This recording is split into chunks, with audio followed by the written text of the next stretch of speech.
Now, when is a bedroom not a bedroom? When it's too small or when it's too big? Or perhaps when it's liable for tax. Campaigners against the so-called bedroom tax are now trying to resist it using the law, winning a series of landmark rulings. Channel 4 News has been investigating the loopholes in the legislation that have allowed several tenants in Fife to argue successfully that their spare rooms don't count as bedrooms.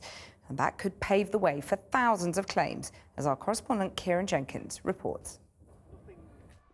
This mid-terrace council house in Fife could yet send the government's housing benefit reforms into a spin. It's home to David Nelson. On the right, his bedroom. On the left, another bedroom, at least for the purposes of the so-called bedroom tax. Or rather it was, until David got his tape measure out. 7'8". 7'8" this way? That way.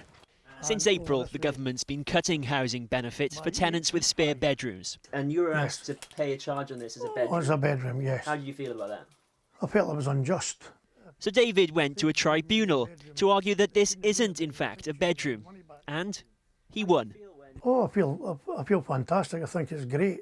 And I think it's not just great for myself. I think it gives other people throughout Britain the same opportunity to appeal against the decisions that they've had, saying that box rooms qualify as bedrooms. David argued his spare room was too small to constitute an adult bedroom. It measures 66.3 square feet. And the tribunal agreed. It ruled, based on the 1987 Housing Act, an adult bedroom should be no smaller than 70 square feet.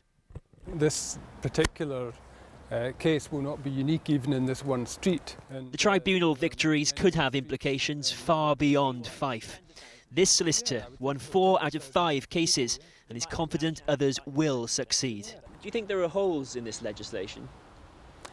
Yes, there are lots of holes in the legislation. Yeah, it's very, very vaguely worded. What do you make of that?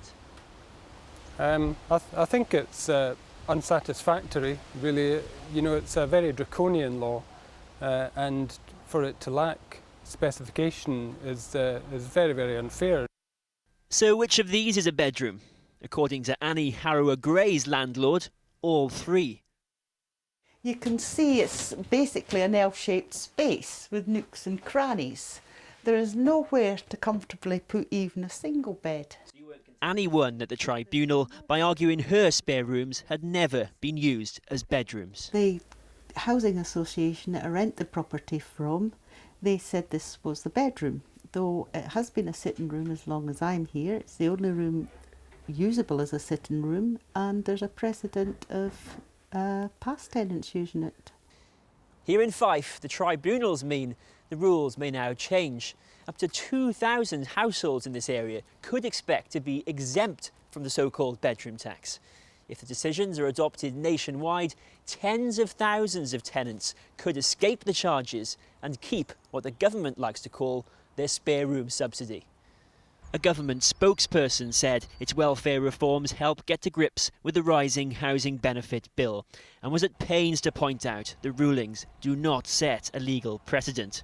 Fife Council, however, could be the first to put that to the test. We will be taking legal advice, and if we are able to exclude people from this inhumane tax on the basis that they've not actually got bedrooms because the rooms are too small to be bedrooms, then we will do so.